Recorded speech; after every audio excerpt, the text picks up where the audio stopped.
ఇదంతా నిజమేనా, జరుగుతుందా, అవకాశాలు ఉన్నాయా, ఆలోచిస్తున్నారా? ఒక ఆలోచన వస్తే మీరేం చేస్తారు, మీ పార్టీ ఏం చేస్తుంది? నాకు తెలిసి అది వాళ్ళ ఆలోచనలకు దర్పం బట్టే పాయింట్గా కనపడుతుంది. అసలు డిస్కస్ చేసుకోవడానికి కూడా వీలు కాని పరిస్థితి ఉన్నది. ఎందుకంటే ఎక్కడ ఏది ఒక జీవో, ఒక మూమెంట్, ఒక ఇనిషియేషన్ ఏ డిపార్ట్మెంట్ నుంచి వచ్చిందంటే మాట్లాడితే బాగుండు, కానీ ఇద్దరు కలిసి మాట్లాడుతున్నారు. ఆ 10 సంవత్సరాల ఎక్స్టెన్షన్ అనేదే మీరు ఇంతకుముందే చెప్పిండ్రు.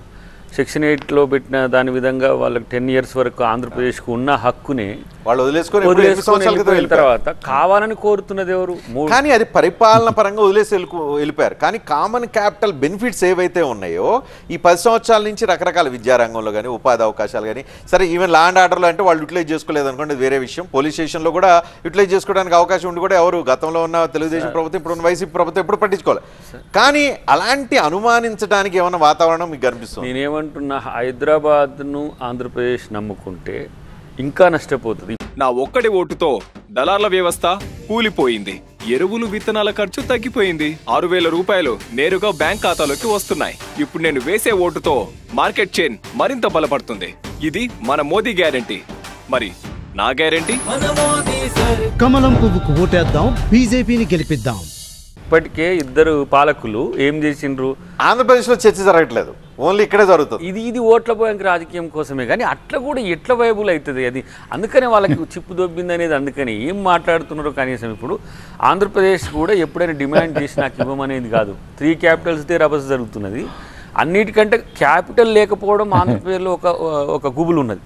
మళ్ళీ హైదరాబాద్కి వచ్చి వాళ్ళు చేసుకోవాలనే ఆలోచనతో లేరు. మరి వీళ్ళకి ఎవరు యూటీ చేస్తారు? చండీగఢ్, పంజాబ్, హర్యానాకి కామన్ క్యాపిటల్ ఫస్ట్ అట్లానే 5 సంవత్సరాలు 10 సంవత్సరాలు పెట్టి ఇప్పటికీ కామన్ క్యాపిటల్ నడుస్తుంది.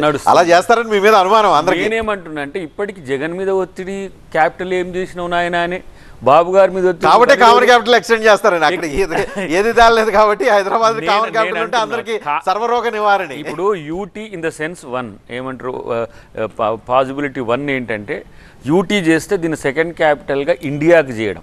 యూటీ చేసి కూడా కామన్ క్యాపిటల్ చేయొచ్చు ఉంది. పంజాబ్ లో అక్కడ జరిగింది, చండీగఢ్లో జరిగింది అదే ఇనిషియేషన్. ఇప్పుడు తెలంగాణ ప్రభుత్వం వైపు నుంచి, మా వైపు నుంచి మూమెంట్స్ లేవు. మరి వాళ్ళు ఇంకా ప్రభుత్వంలో ఉన్నామని చెప్పి వాళ్ళు ఏమైనా ఆలోచన పడుతుండేమో. రెండోది యూటీ మీరు అన్నట్టు ఏపీ ఆంధ్రప్రదేశ్కి చేసి కామన్గా సెంట్రల్ గవర్నమెంట్ కూడా ఈ టెరిటోరియల్ని వాడుకునే ప్రయత్నం చేస్తుంది. కానీ అసలు ఆ లక్షణాలు హైదరాబాద్కి లేవు. ఆ రోజు యూపీఏనే ఇప్పుడు కాదు, రేపు జరగవచ్చు కదా. 4వ తారీఖు ఎలక్షన్లు అయిపోయిన తర్వాత ఇనిషియేషన్ జరగవచ్చు కదా.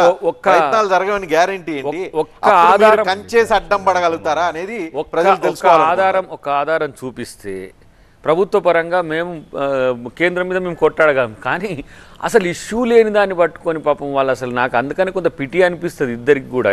ఇద్దరు కేటీఆర్ గారైనా లేకపోతే హరీష్ రావు గారైనా దాంట్లో పసలేని వాదనలు పట్టుకోవడం అనేది ఓటమితో వచ్చిన తాలూకు ఏమైనా అనిపిస్తుంది. కానీ నాకైతే అసలు ఆ డిస్కషన్ కూడా ఎక్కడ ఏ పరిధిలో లేదు. హోమ్ మినిస్ట్రీ అనేది ఇనిషియేట్ చేయాలి.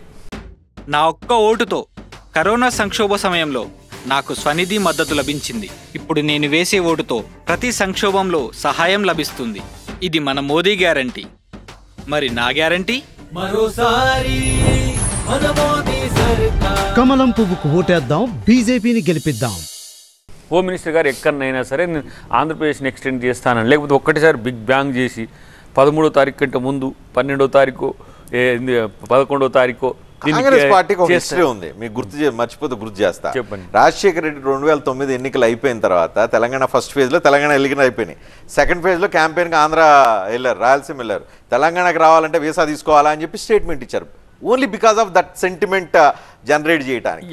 ఇప్పుడు ఈ సెంటిమెంట్ రగల్చడం ద్వారా కాంగ్రెస్కి వచ్చే ప్రయోజనం లేకపోగా బీజేపీకి అదనంగా ప్రయోజనమే లేనప్పుడు వీళ్ళకి ఎట్లా ప్రయోజనం ఉంటుంది అని అనుకుంటున్నారు. నాకు అర్థం కాదు. ఇప్పుడు ఆ సెంటిమెంటల్ ఇష్యూస్ అన్నీ కూడా ఆల్మోస్ట్ ఆల్ డిక్లైన్ అయిన పరిస్థితుల్లో వాళ్ళు చేస్తున్న ప్రయత్నాలన్నీ కూడా ఏదో ఉనికి కోసం చేస్తున్న ఆరాటం తప్పితే దాంట్లో నాకైతే పెద్దగా ఇంట్రెస్టింగ్ టాపిక్ కూడా వాళ్ళకి పొలిటికల్ మీరేం చెప్తారా?